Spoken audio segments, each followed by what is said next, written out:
dans ce nouveau tuto, nous allons aborder la sécurité active et passive d'un casque de moto, son homologation et aussi savoir lire ce qui est marqué sur la petite étiquette, vous savez, celle qui est en dessous de la jugulaire, là, à quoi ça sert. Donc vous saurez tout. L'aspect sécuritaire d'un casque passe bien sûr par sa capacité à protéger de l'impact au moment de l'accident, mais pas seulement.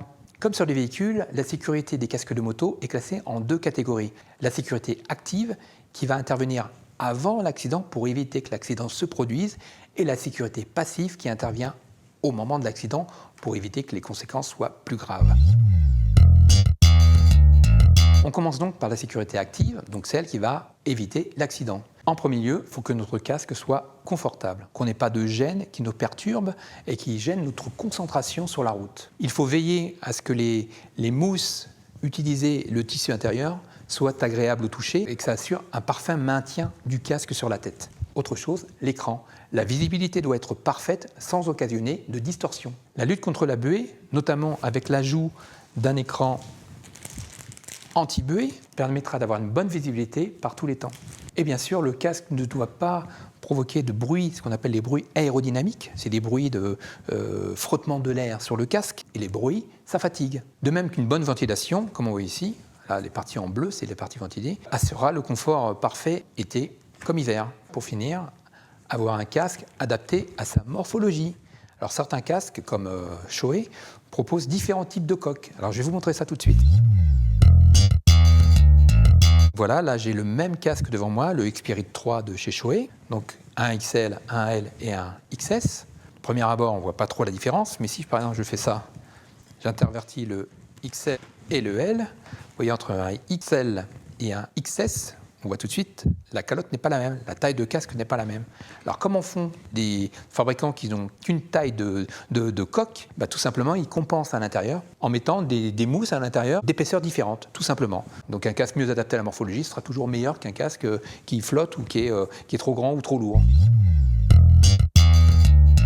Alors passons maintenant à la sécurité passive. Au même titre qu'une moto, au moment de l'impact, le casque doit être capable d'absorber le choc. Cela va se passer au niveau de la coque extérieure. C'est elle qui va encaisser en premier l'impact et absorber l'énergie cinétique. Cette énergie est ensuite transmise de la coque au calotin.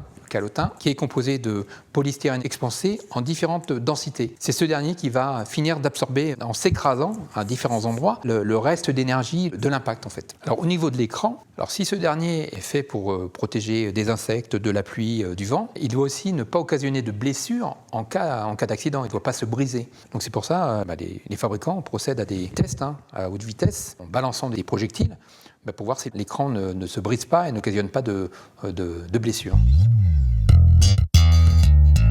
Et bien sûr, pour terminer, la jugulaire, dont le rôle est d'assurer le maintien du casque sur la tête en cas d'accident. Elle ne doit pas se détacher. Alors pour arriver à un tel niveau de sécurité, les fabricants de casques font des tests réguliers lors de la fabrication, comme c'est le cas chez Shoei, où il y a pas moins de 20 opérations de contrôle qui sont faites lors de la fabrication. Alors comme je vous l'ai dit, les casques de moto répondent à la norme actuelle qui est la ECE R22/05, qu'on dit aussi plus simplement la 2205. Voilà. C'est la petite étiquette qui se trouve ici, sous la jugulaire. Là. Donc cette petite étiquette, elle est ici, voilà, elle est découpée. Alors comment savoir si c'est la 2205? Elle se présente ainsi. Alors les deux premiers chiffres, 05, indiquent la norme ECE R22/05. Les quatre suivants informent du modèle du casque homologué.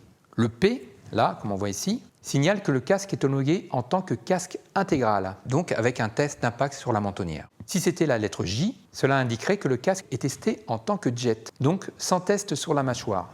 Les trois chiffres 001 correspondent au lot de production. Un lot représente 3200 pièces. Donc là, si on voit le 001, donc c'est le premier lot. À partir de là, c'est plus facile, s'il y a un défaut qui est constaté, de retirer un lot du marché.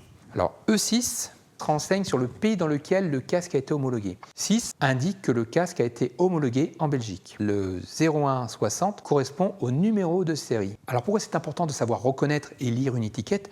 Tout simplement parce que les contrefaçons existent. Vous imaginez, vous achetez un casque dans un pays étranger, frontalier, vous apercevez que ce n'est pas la bonne norme d'homologation, ou il n'y a pas du tout d'étiquette, ça peut arriver. Vous pensez faire une bonne affaire, mais le problème c'est qu'en cas d'accident, le casque il sera inefficace. Et bien voilà, vous savez tout sur la sécurité active et passive des casques de moto. Si vous avez des questions, des interrogations, vous pouvez nous contacter via notre site internet motomag.com, les réseaux sociaux sur lesquels on est, Facebook, Twitter, Instagram et bien sûr notre chaîne YouTube. En attendant, je vous dis à bientôt.